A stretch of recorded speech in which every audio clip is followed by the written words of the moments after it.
Hello everyone. Going crazy yet? I am. But then I was mostly crazy already, so it wasn't a long trip. This week we're looking at Mark 4:35 through 5:43. If you haven't watched the video on Right Now Media, go ahead, do that. I'll wait.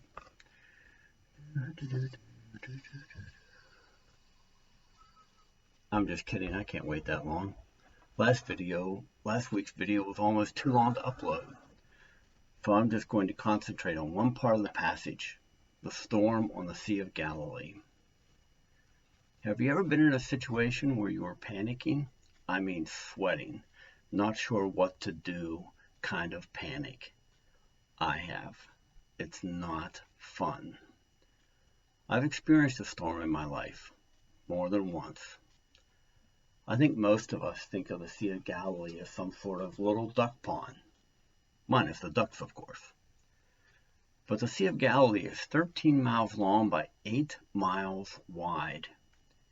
It is nearly 700 feet below sea level and surrounded by hills and mountains, some as high as over 3,000 feet.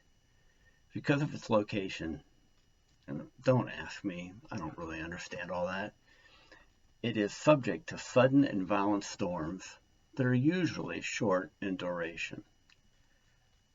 So when we read in Mark that a great storm had come up and waves were breaking over the boat, threatening to swamp it, or as we'd say, sink it, it was a real possibility.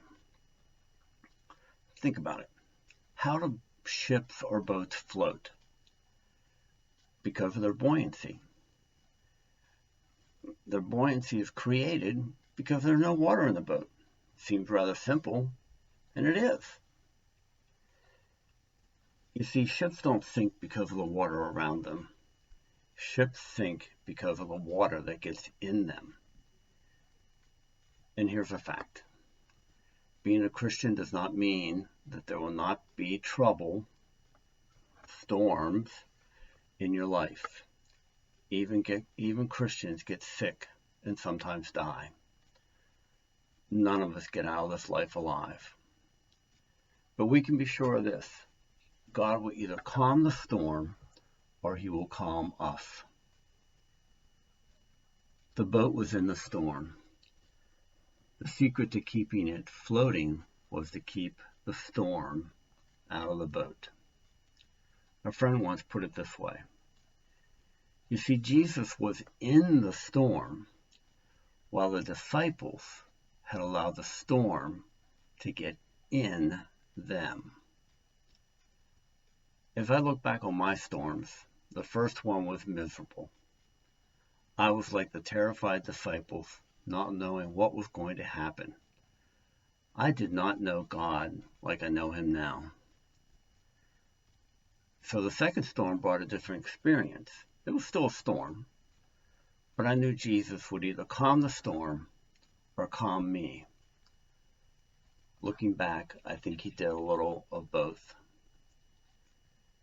Jesus is in our storms, even in a virus. The secret is to know that and not allow the storms to get in us.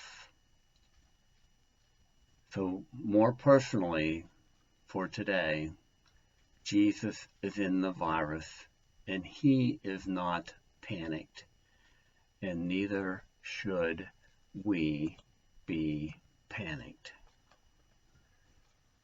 That's it for this week. Short and sweet. See you next time. Bye.